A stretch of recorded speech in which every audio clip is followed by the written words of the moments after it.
I'm Craig Hubbard. I'm the lead designer on Fear, and we're going to be doing commentary over some footage of the game. I'm David Longo. I'm the art director on the project. Hey, my name is Chris Hewitt. I'm the producer. My name is Kevin Steffens, and I am the technical director at Monolith Productions. I'm John Mulkey. I'm the lead level designer on Fear. Remember this music was something that was placeholder, and we just fell in love with. Mm-hmm. Yeah, this was originally intended for the end of the game, but I moved it to the beginning. The eye is a thematic element that you'll find out about when you play the game. As well as killing lots of bad guys. That's another theme. So this opening cinematic kind of gives you a little window into the backstory of what happens right before the game begins. This guy that you're seeing here is Paxton Fettel, who you'll find out shortly is a genetically engineered telepathic Psychopath. Yeah. He's a psychic commander who can lead a squad of soldiers telepathically.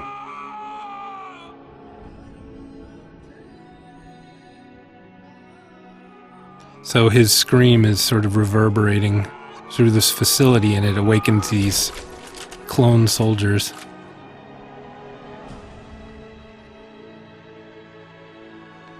And a mutiny ensues. That character's interesting, the way the components have all come together. Fettel. Yeah. We started off with two villains, and he was one of them and kind of merged them together. Yep. Dr. Frankenstein. Yeah. So he's got the body of one and the head of the other. The music in this opening is something that was actually placeholder, but we really liked it and kind of fell in love with how it fit, so we wouldn't let the audio director change it. It was originally going to be used at the end of the game, but we moved it to the beginning. So here the soldiers have pretty much mopped up the security forces at the facility, and Fettel is doing his thing. I think it's important to point out that Fettel has a really bitchin' jacket. His jacket actually used to belong to another villain we had in the game named Conrad Krieg, who we chopped out of the game and combined with Fettel pretty literally. We were very nervous about this scene being completely black, and I think it actually worked really well. They isolated the conversation and the great acting that the voice actors did.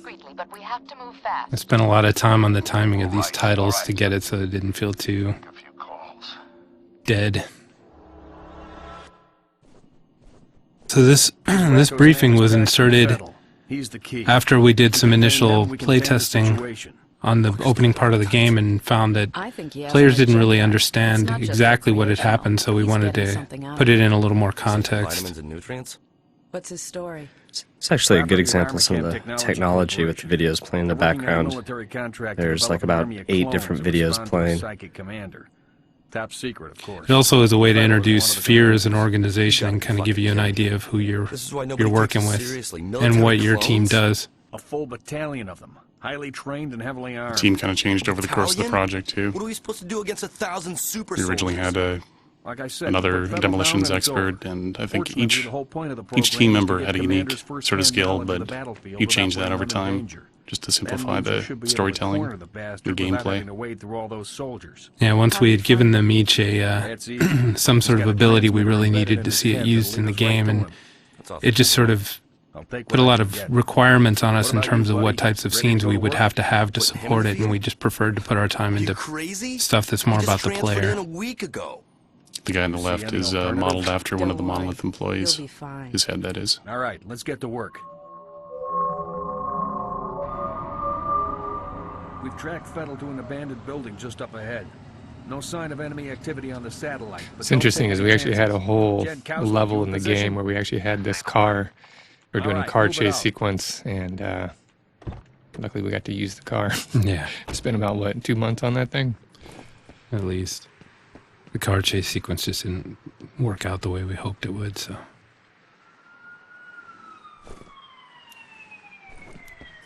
This area is an area that helps really present that big open city kind of concept. Trying not to throw you directly into a claustrophobic kind of dungeon crawl situation.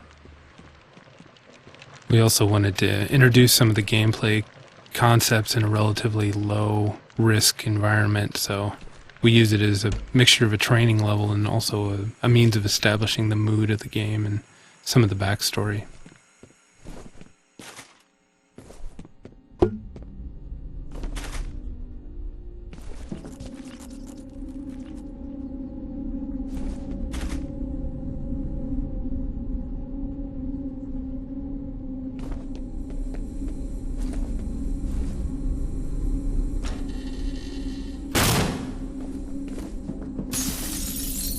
Hey, bro. What took you so long? Try to find a way around. This environment went through fairly rapid iteration, actually late in the development process. This level was one of the last levels that we actually built from the ground up, and so the iteration process was quicker than some of the other levels in the game. But luckily, we were at a position where we understood our technology and understood kind of the constraints, so it made it a lot easier for us to attack a level like this late. We also had a lot of content at this point that we could evaluate what type of environment we could build relatively rapidly, and also one that you wouldn't be seeing again for a while in the game, so avoid a feeling of repetition.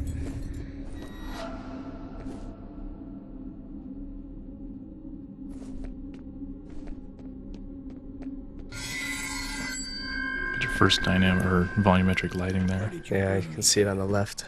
Nice. We used to have Alma walking past the doorway there. The character we had there, I think, works a little better. Yeah, it works a lot better with Fettel, I think, this whole level. I really like that sequence of the door slamming in your face for some reason. Yeah. Baby cries. crying is scary. Yeah. Yeah. I like the physics, too, on the paint cans in the chair. The disturbances of the poltergeist activity. Yeah, don't know quite what's going on. This is a little bit of a challenge setting it up because it had initially kind of a haunted house feel because there were events in every single room, so spreading them out a little more improved the pacing. Yeah. Yeah, You want to be careful. You know, it's easy to fall into that rhythm. Yeah, where it becomes predictable. Yeah. You walk in and you're expecting, okay, what's going to happen? Come on. This was another situation where we Go! decided to mess with the player's expectations a little bit. Yeah, we start to blur the lines here of what's real and what's not. Originally, we had mapped out a much more sort of conventional scene where you guys both bust into the room together and find the body, but just for pacing, it felt a lot better to get rid of Jankowski and put you in this hallucination. This is the first victim of Fettel, isn't it? You up here. Well, technically the second, but the first one that you Looks like find. We see in the game, yeah. Just leftovers. The transmitter signal's coming from nearby. It's gotta be around there somewhere. I'll wait here for Jin. You take a look around.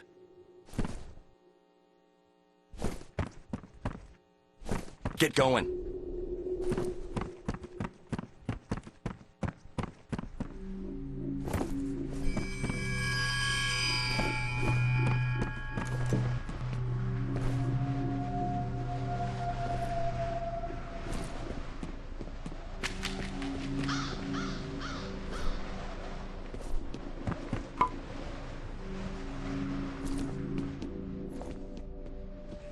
Another area that evolved quite a bit in the later stages of the project.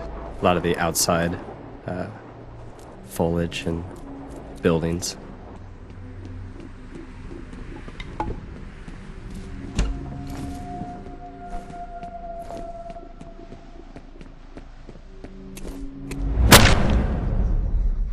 Ow. That's how we end every level. Smack you in the face with a board. The dead man's name was Marshall Disler. I remember him. But are the memories mine? Or hers? So this is actually another one of those examples of wanting to convey story information to the player, but wanting to keep it all as much in-game as possible. And if you leave the player in control, you run the risk that they're going to just run off and miss something important. So we came up with some devices for locking you into an area to give you some information. that would feel a little more contextual. We're under orders not to engage until you guys reconnoiter. Understood. We used to have Alma running past that window. That's right. We'll be ready.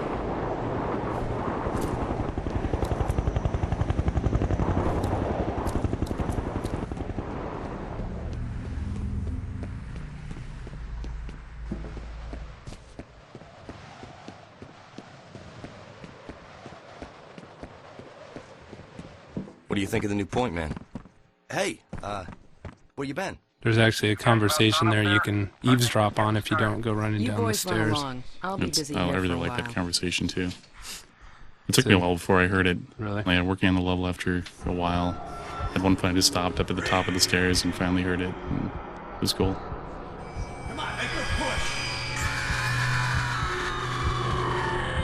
I've tried to forget. I've tried so hard to forget.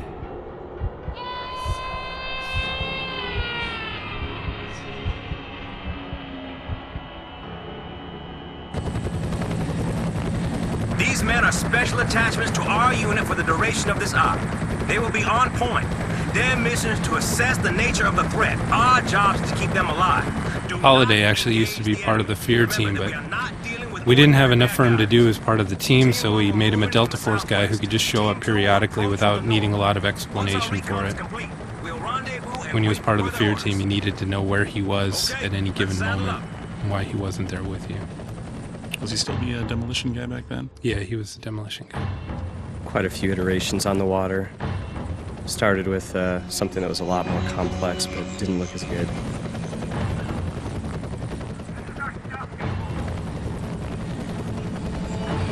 Thought it would be nice to let you actually come in on a helicopter and fast rope down as opposed to just watching the whole thing in a cutscene.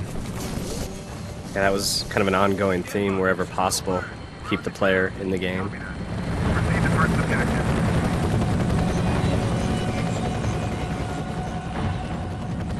Since you're on point, see if you can get this gate open. I'd send one of my boys, but I think we need a specialist for this one. The sarcasm. Actually, I had to re-record the line to get a little more sarcasm in there. It didn't come across the first time. Goody.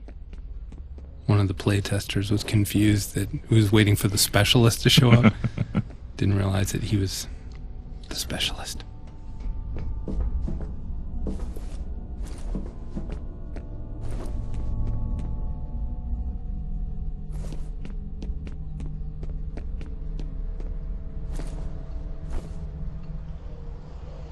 If you want to, you can beat on those boxes all day long and they'll move around.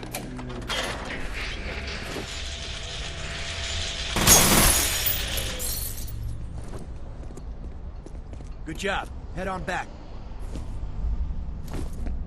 What do you think the chances they'll still be doing okay when you get down there? I'm sure everything will be fine.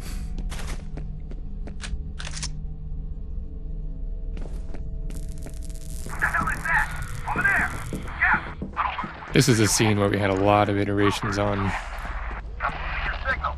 If you can hear me, rendezvous with Jankowski. Proceed. Rendezvous with Jankowski. I really like the vision that you ended up putting in there.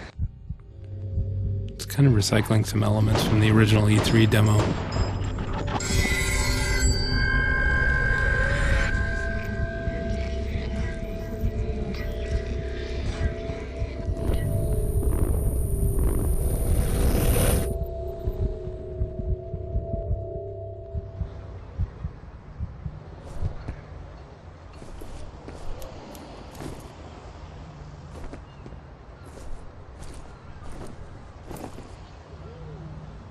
It was a fairly late addition too. Was the effect of having the. Early on, we had the bodies basically just kind of turn into pinatas and explode. With And candy. Well, the skeletons were always on my wish list because I just find skeletons a little disturbing when they got blood and meat on them. This one is a big challenge for us, trying to introduce the enemies for the very first time. It's amazing how many playtesters don't realize that they're bad, even watching them shoot an innocent bystander. Yeah, we had a lot of different soldier types, good guys and bad guys, and so it was important for people to understand which ones are the ones that I should shoot at.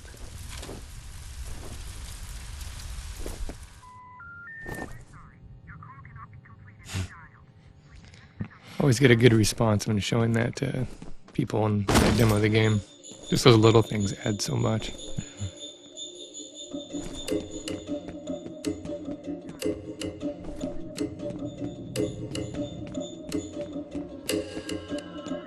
More carnage, painting the soldiers as the bad guys.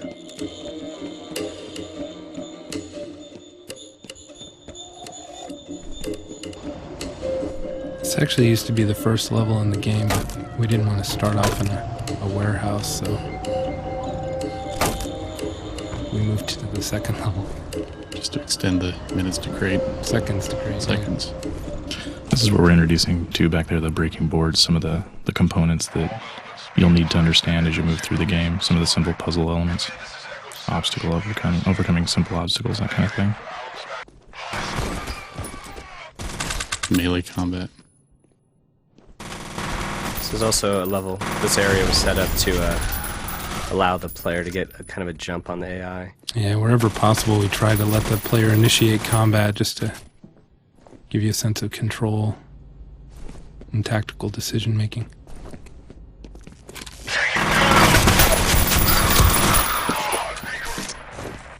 There's a lot of navigational options open to the AI in this level too, which is nice. Get that sense of an open environment to fight in.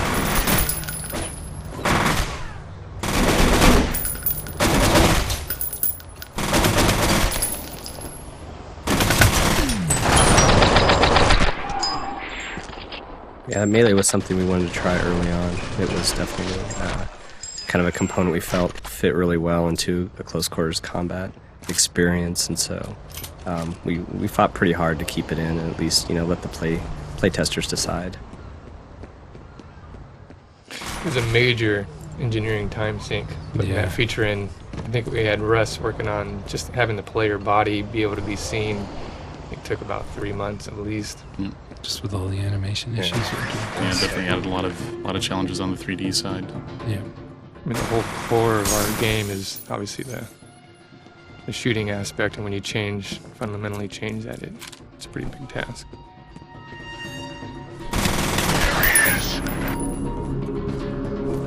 Squad check in. Need backup now.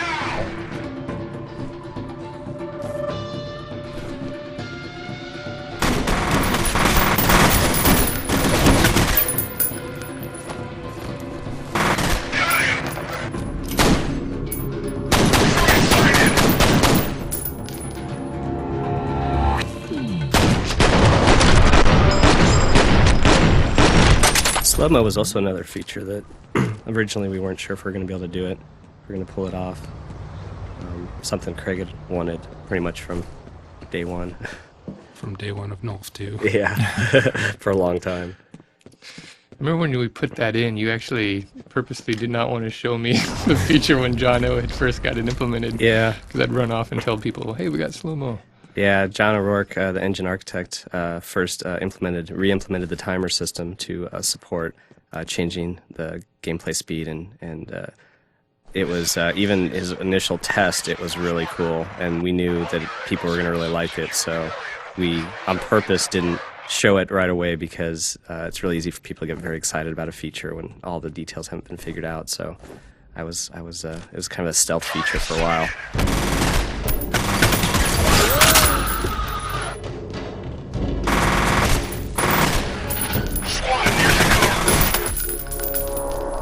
Oh, he was limping. Yeah. Damage levels.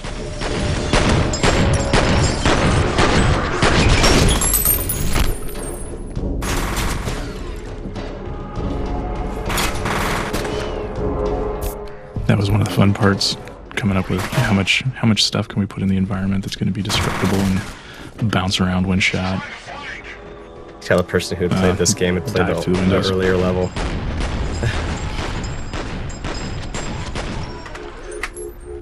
They're looking for a med kit that we moved.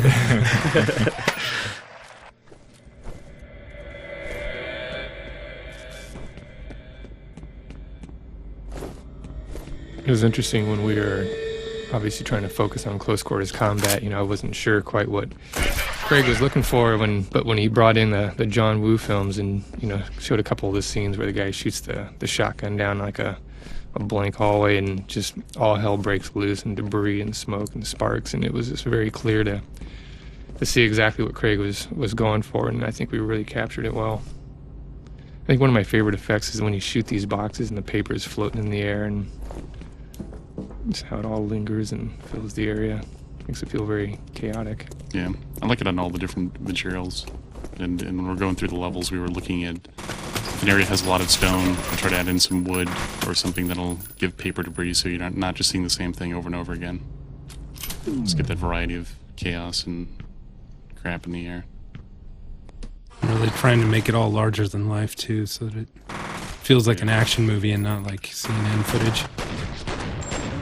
Yeah, from the very beginning, the Matrix 1 lobby scene with Neo and Trinity, where they shoot up the lobby, that was kind of our poster child. Yeah, that was the bar we were aiming for.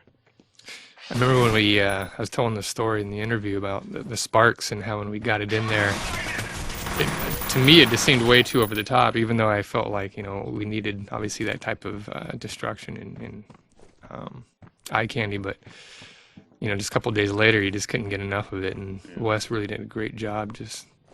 Wes Salisbury. Wes Salisbury. There's a lot of finessing that went on, too. A lot of very subtle things. I think that we kept the same number, but, we shrank them a little bit. There were some sparks that felt more like fireworks that would spin around. Yep. And, we still have those. Yeah, it's great. They happen. But It's the frequency. rare. There was a lot of just massaging the numbers a little bit. Mm-hmm. I remember when we set up that demo, we weren't sure if we were going to be able to... Vivendi almost didn't show the game at E3 in 2004, and we were getting down to we literally had 2 weeks before they were going to decide what was going to be shown at E3, and one of the pushes that we made was to create some demos of the gameplay, because we had just gotten online a lot of the enhanced effects systems, and we showed just a little piece to Sierra, and they were just so blown away by what we had done that it had convinced them that they had to show it at E3.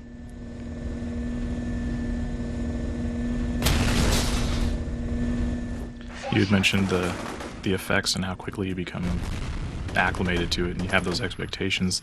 The Melee was really one of those that I latched onto, because I would be playing a different game, that someone else had made, and I really found myself missing that component. I'd run up on an enemy in another game and try to leap and kick him.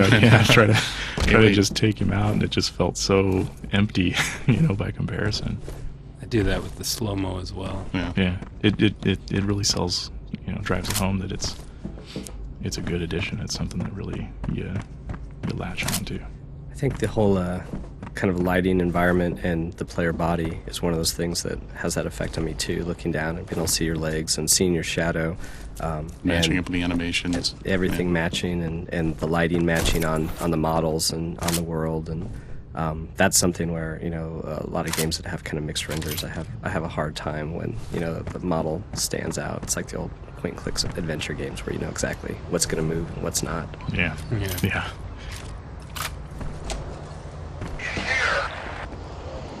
Check the upper floor. Yes, sir. It's a good example of kind of a variety of combat animations.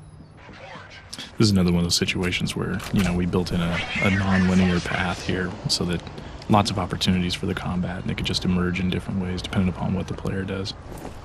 That was a big push. Left. Yeah, it was a big push. Keep it open-ended.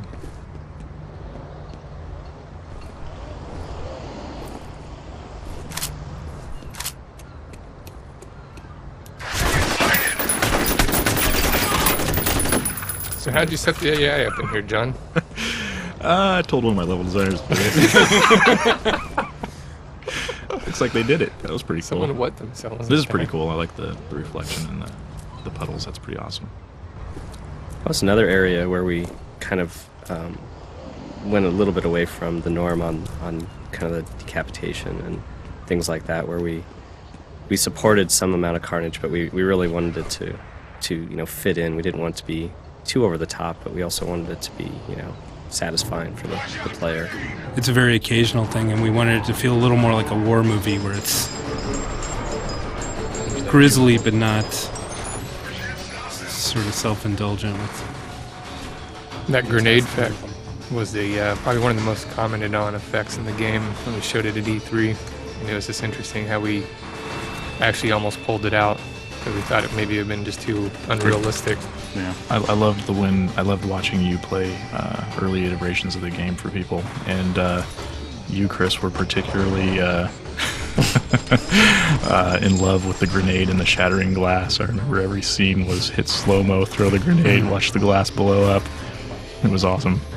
A lot of the early responses we had to the E3 video were that the grenades were causing the slow-mo. Oh yeah, that's right. Yeah, I remember that. I really like how the enemies, when they get shot up, they're still firing their weapon. I remember one moment I captured this scene where I actually ripped the guy in half and his torso, upper torso, still had the weapon and they're still firing, shooting at the glass around him. It feels like a total action movie. There's sequences where you'll be in slow-mo. He'll have a weapon that you don't have.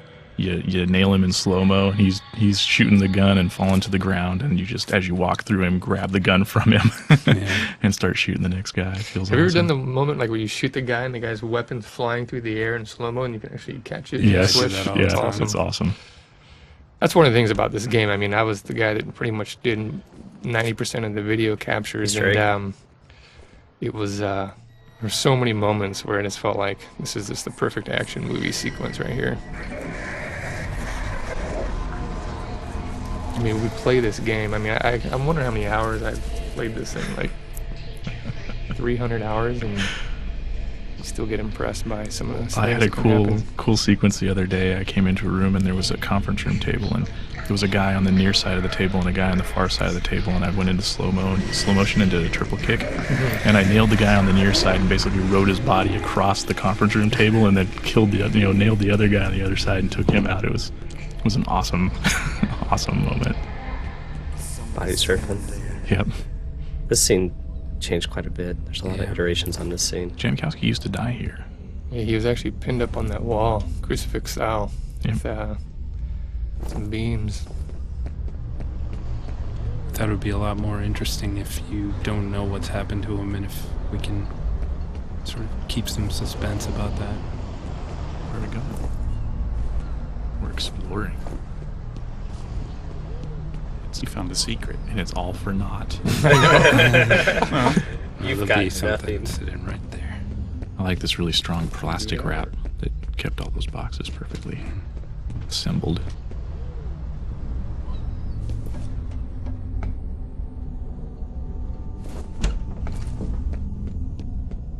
So there used to be Prox mines down here that was supposedly laid down by Paxton Fettel as he's been escaping, but right before GDC we decided to, based on some feedback we got, just to throw Alma in here and have her be the cause of the explosion. And it actually worked great because this was the end of the GDC demo, and at the beginning of the GDC demo we had the fire and the eye, and it just really kind of closed off the demo really well.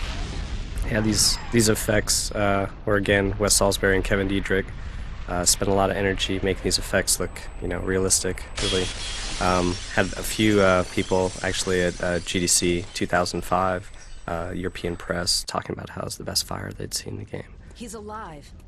Should I call in a medevac? He doesn't appear to be injured. Jin's gone through a lot of although I don't know iterations how he too. survived. Yeah. She used to be a sniper, but in order for her to really be a sniper, she has to do some sniping, and we just didn't have opportunities in the game to really make that work, so...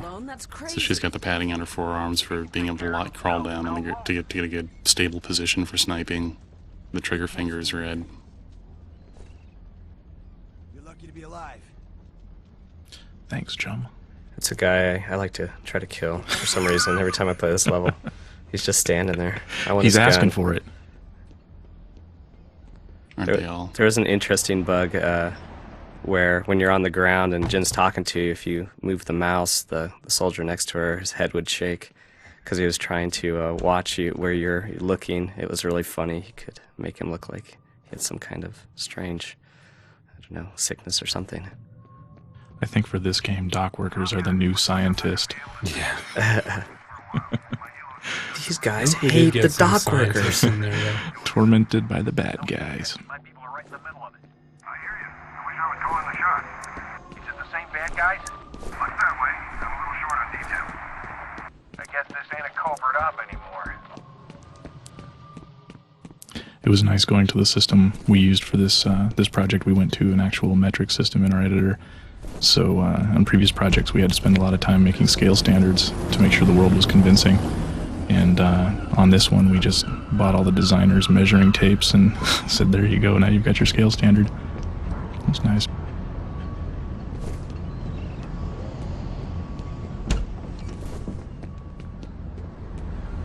So this is a part in the game where we've kind of gone back and forth on whether to keep it or not. Yeah, this was supposed to break up the combat with some kind of exploratory elements. Here's another one of our storytelling devices that we use, which is these phones where you can hear voicemail messages.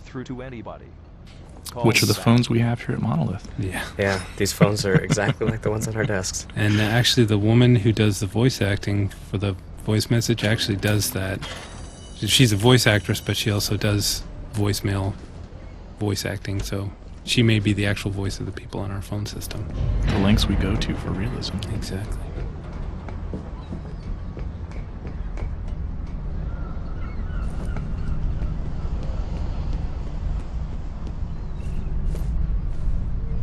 That's another thing that early on we wanted to use the kind of ladder climb that's found in some more of the tactical games instead of the traditional kind of first-person shooter.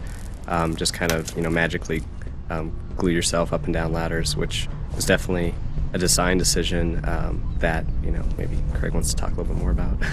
Well, one of the things that it does is it makes you vulnerable on a ladder, so there's a little bit more tension involved in deciding to climb up to another level in a firefight, for example. It's a lot more advantageous to try and deal with the threat than So the rats are running away from something. There can't be anything good down there. We actually had Alma here pull straight back into the darkness.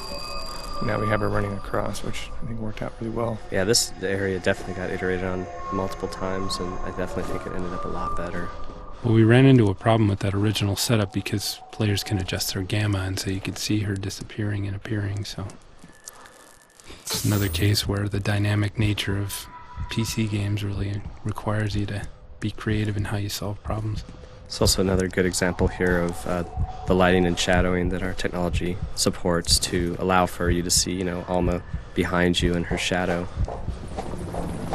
on the wall in front of you. There went a fresh shipment of bad guys.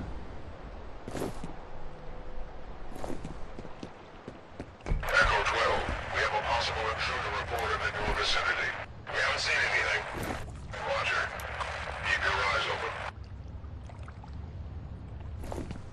It's another cool element is the buoyancy in the water. Having things float with the new physics system is pretty cool.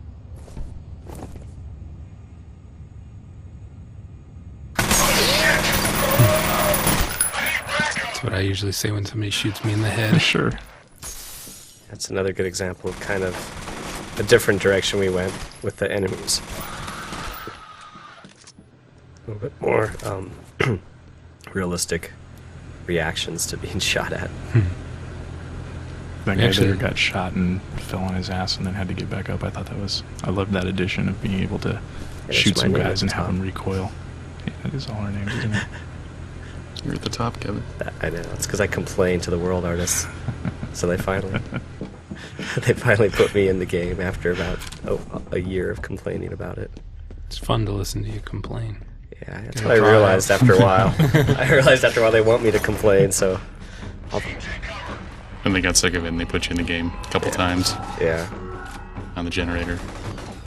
This room is kind of interesting because this room was actually built really, really early in the prototyping phases, and we were putting down the combat sequences through here, putting them together, and ended up pulling this out of the kind of the archive and reworking it a little bit and dressing it up, and I think it works out pretty well for a combat scenario.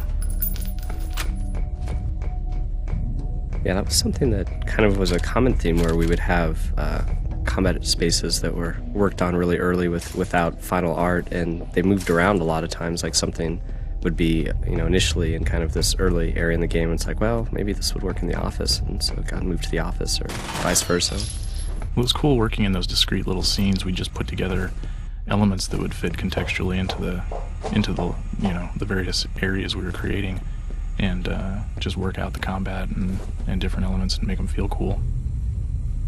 Or not. It always felt cool. Sure did. Yeah, part of the reason we wanted that more modular approach is so that we could adjust pacing by shifting scenes around fairly easily instead of being locked into a layout. Yeah, that was a big concern early on, was just the pacing being so important to the game that we really didn't want to be locked into something that didn't work well for pacing.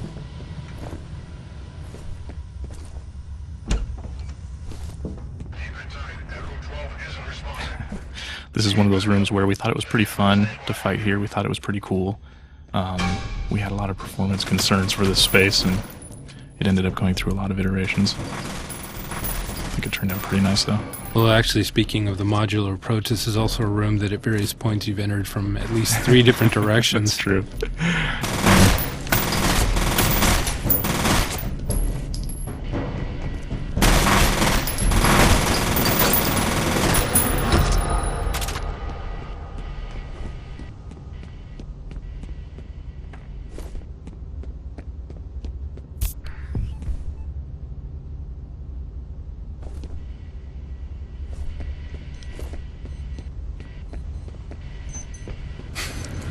There's a bomb.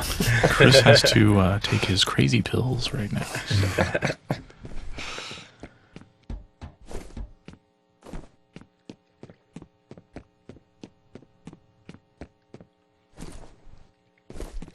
This is another one of those spaces that changed around so much. There used to be an alternate route into the space that ended up getting pulled out, and used to be a big combat scene here too. Yeah. See, at the beginning of the project, we were told not to have any more than 3 AI, and then also make sure not to have combat with water. So we Crazy put 5 engineers. AI in here Right. and put the combat in with the water. Yeah.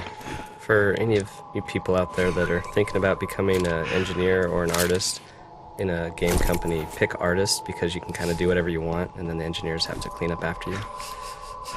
Don't pick engineer. I don't believe him. This is that complaining we were talking about earlier. Exactly. It is interesting, though, how early on, kind of the constraints that we thought we were going to have to deal with, really, we kind of worked around, like, because early it was 3 AIs, it was, 3 lights. Yeah. And both No of those. bridges and few columns. No water. Yep. No moving platforms. Yeah. Yeah, some of the first spaces I remember people looking at us going, we can't do that. Yeah. We've got to pull back. Don't even try. But now we have 6 AI at a time and 22 visible lights and Yeah. and Kevin What's our min begrudging it. spec? Yeah. Yeah. What's our min spec? Exactly. It's tricky too because I think the average gamer doesn't understand why they can't look at the scene and understand why it would run slower on their machine than an older game, but I think just because the per pixel lighting and the dynamic shadows. I think the biggest wake-up call is when I found out that every light that hits a model, it has to re-render that model. So if you've got 3 guys in there with 3 lights, Right. talking running the about model basically 3 the equivalent times. of 9 guys in the room. So from Yeah, a it's just rendering not the standpoint, models, it's any surface. It's, for every light that hits a surface, it has to re-render that surface, and depending on how expensive it is to render the surface, it can add up quite quickly. That's one of the reasons why resolution is such a big performance drain too, is higher resolutions, there's more pixels, so you're rendering more pixels more times, and it slows down the frame rate quite a bit. A laptop was another example of a storytelling device where you can activate it and upload some data, and then There's your David. coordinator. Hey, there's David on the Oh, left. yeah, there he is. And Yeah, there's I've been Andy working out. Grant. Andy Grant. Yeah. Good luck in New York, Andy. TPS report. I know some of those papers are hanging up in our hallways.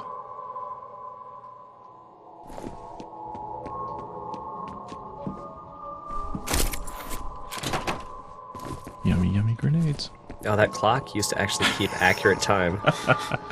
They forced me to pull it out. That clock, that black clock on the wall, actually all the hands moved accurately and kept accurate time. But John Mulkey, the lead level designer, hooked it all up. Probably spent way too much time getting it to work. 2 minutes. And then us in engineering said, this is actually not good for performance, so could you please make it so it doesn't actually keep accurate time? It's going to keep this game from being AAA. You know that, don't you? See, we try hard, very hard to make everything as realistic as possible, but there's sometimes constraints. There's limits.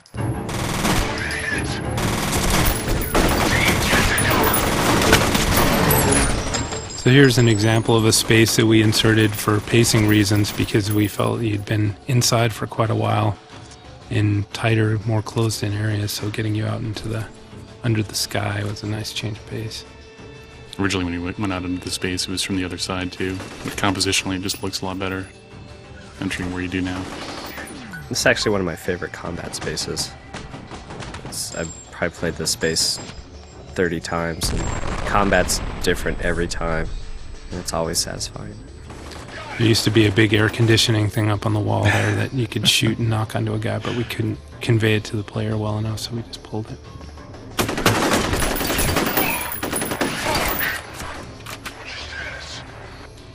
Dead.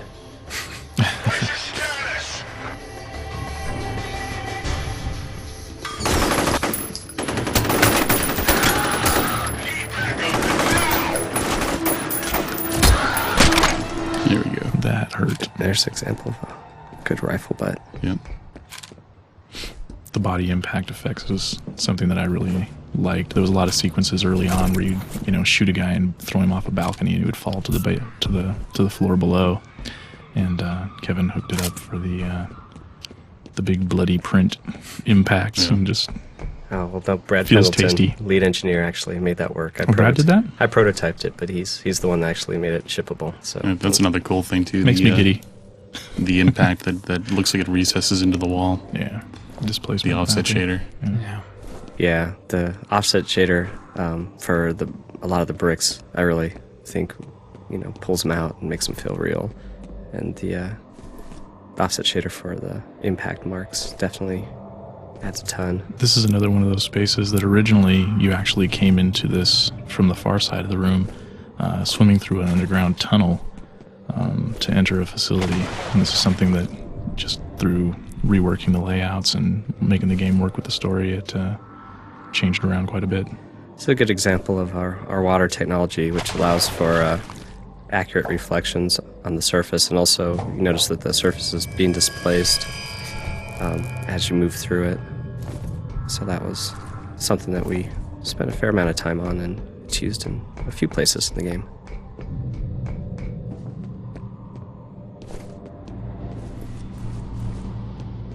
One of the challenging things about trying to incorporate these scary moments is, when we play the game hundreds of times and see them over and over again, we start to lose perspective of whether they're still scary or not. So there's been so many moments where we've been tempted to pull, and a lot of them probably have been pulled because of that. So we purposely kind of held back on putting some of those moments in just so we didn't get numb to them. Yeah, that was definitely a challenge for the first-person perspective too. Craig talked about the cinematics and getting someone to get the story information. Those scary moments and different presentations of combat was a big challenge, just in trying to set up the composition so that the player was most likely to see the things that you wanted them to see. Went through a lot of iteration on different situations to accomplish that. And in our playtesting, it's guaranteed that somebody's going to miss a big chunk of stuff. I'm famous for always looking left. Anytime anything happens, I look left. Some of the level designers actually compensate for that by putting things to the left. Everything goes left. His life signs are a little unusual, but he's definitely alive. He's got to be around there somewhere. I'll keep looking.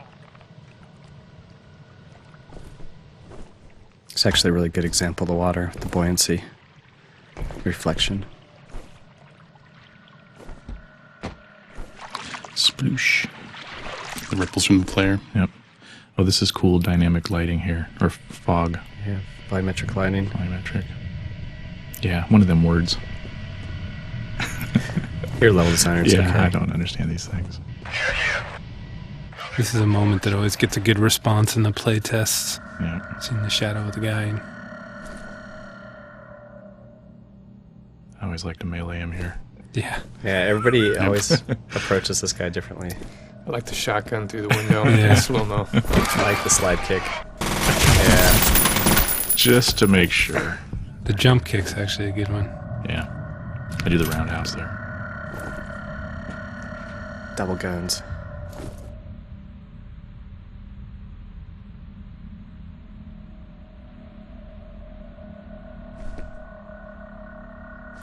Hmm? You see that?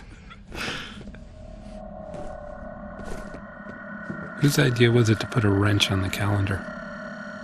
I remember. That's probably Ken's idea. I remember Andrew I thought working it was on that. Andrew. Was it? Yeah, I was actually watching when he was doing it. Well, the calendars used to be 1984 for a long time. That's kind of cool, though. Yeah. Is that like a shout out to Van Halen? It's What a was that for? George Orwell. Yeah. Oh, Orwell. Okay. Of course, that's I don't know. that's the other thing I think of. Right. Van Halen. Van Halen first, George then, Orwell. then Orwell. Yeah, You know, got my priorities straight. exactly. It's cool with the caustics lighting is pretty sweet. Yeah, it's actually a video. Shh. We can tell our secrets. No, it's all good. I'm just kidding. More volumetric lighting. A feature that I was just wanting so badly. Good catch.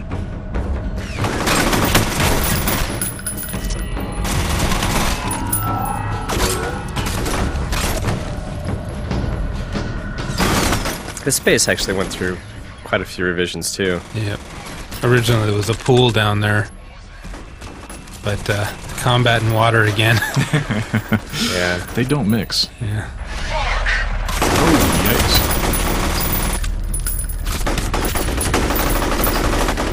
It's a good example of the slide kick. Yep. It's a good example of smoke kind of lingering around. It's like something happened here.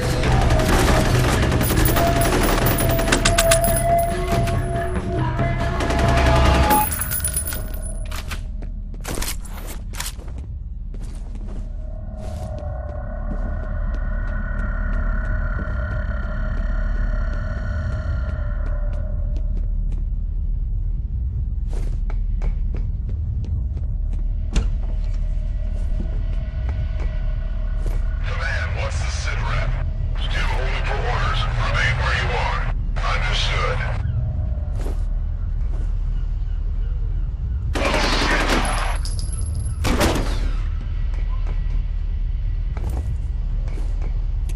This is definitely one of the biggest tactical challenges for the player up till this point in the game. Yeah, I really like this combat space. It feels very, there's just so much going on, so much flanking, and it's so open-ended. A lot of people have said that it feels, it has a multiplayer feel to it. Yeah.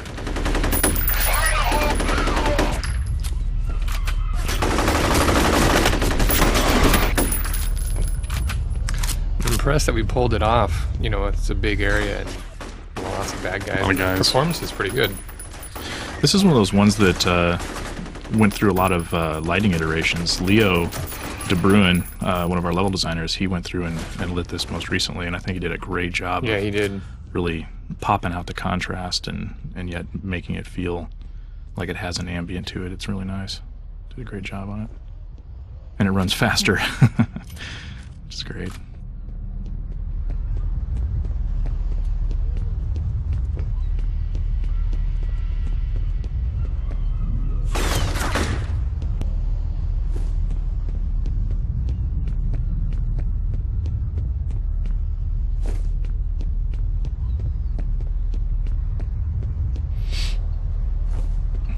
Little cat and mouse going on.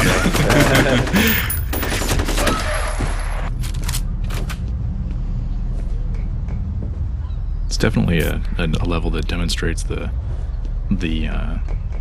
how dynamic the AI are in responding to the player and how the player is moving through the space and what they're doing and the choices they're making. I would It's play cool. it completely differently if I played it again. Catch. Nice. Oh, there goes a head. Yep.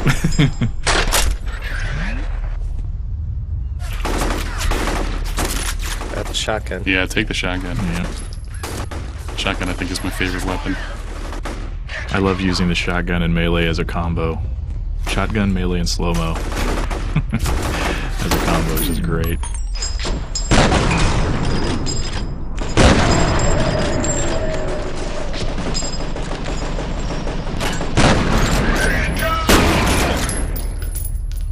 One of the things I'm happiest about is that instead of ragdoll physics, we have stuntman physics.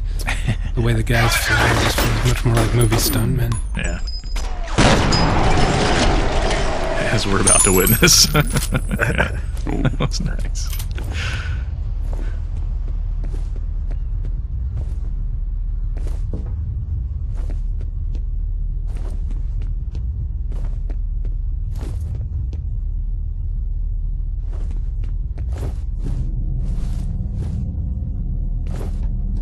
According to police, an explosion that leveled a dockside warehouse this evening was most likely the result of an industrial accident.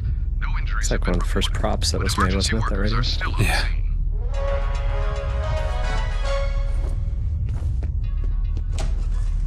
I like this this puzzle here where you turn on the water. It's actually a good example of a sound feature that Terry Jones, our audio engineer, implemented that is allows you to string a sound along kind of a, instead of being around a radius, it's actually following the pipe. So as you move down the pipe, you can hear the water the whole time, but you don't hear it in here. Yeah, still got the positional. Yeah, which is cool. Which is, you know, very realistic.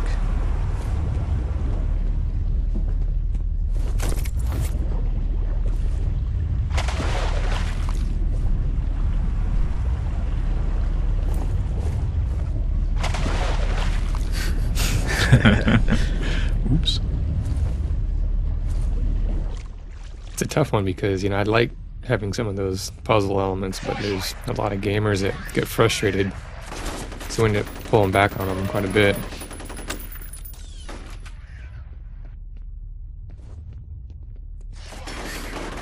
This is a good combat space as well. This is one of my favorites.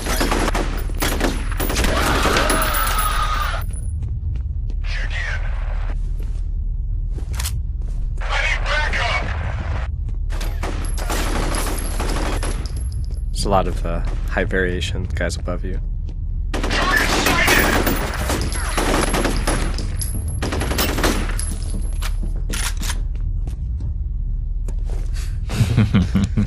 He's retreating. Nice. This area was actually one of the first combat prototype areas we built. Nasty. Oh, nice. Yeah, this is the area where we did the first demo that got us into E3 2004. And we actually used it in the E3 demo 2005, which is pretty funny. Still one of my favorite combat spaces in the game. Yeah, first screenshot. Yeah, Yeah. right here. That's a good The story. infamous, yeah. Bullets taste like chicken.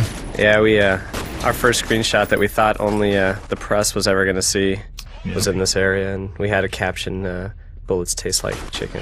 Hope you're hungry. Hope you're hungry. Yeah. Which It's is a total joke, but yeah, we didn't think that it would ever get out, but of course It was did. dead. Yeah. it happens. and it was taken seriously, so. Yeah, But they really do taste like chicken. they do. That's my understanding. There's our pachinko boy. Yeah, that's got hurt. Required. Yeah, you gotta have the pachinko machine.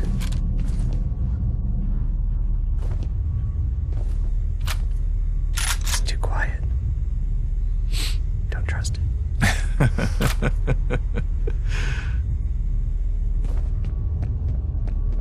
I think this person's played this before. Yeah. Dynamic lighting, another example.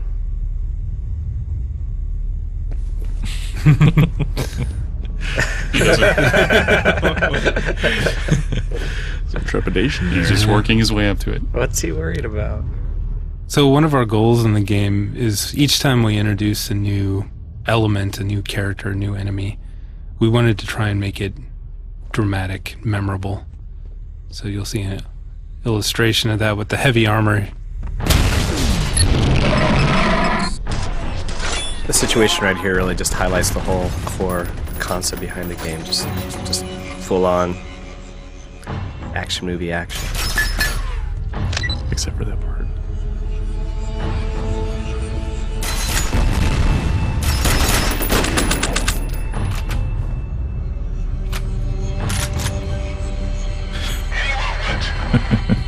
Bank shots. It's kind of where it all comes together. You got the slow-mo, you got the effects, you got the combat. Physics. Smoke. Carnage. Yep. And lots of blood. And that's pretty much all we have. I don't have any idea what the hell I'm supposed to say. Oh, man. That's why we're in the game development business, so we don't have to be on camera. Exactly.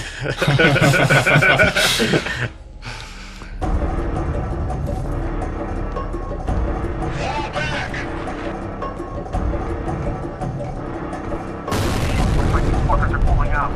Seeing a substantial mobilization on the satellite.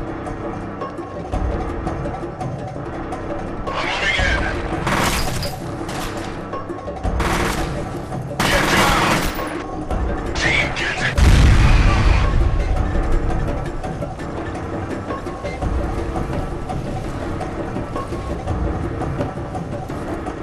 I think this is the first introduction to those loose gas pipes that you can blow up and use against the enemy. So he just got nailed. Nailed to the wall. That's what you get. Just in case. Those are warning shots. Yeah. All right, that's getting a little A little gratuitous abusive, there. yeah. Save your nails.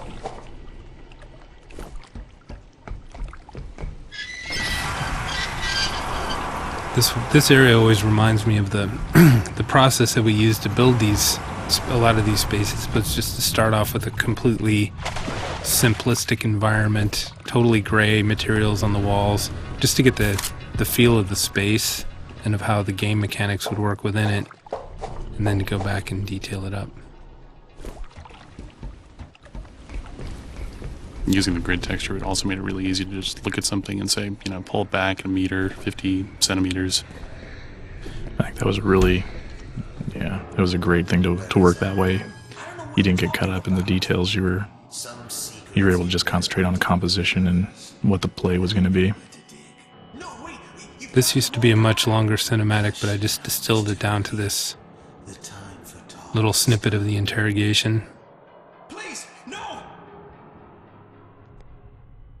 Kind of an ongoing theme throughout the game, trying to kind of leave more to the player's imagination than spell it out for them.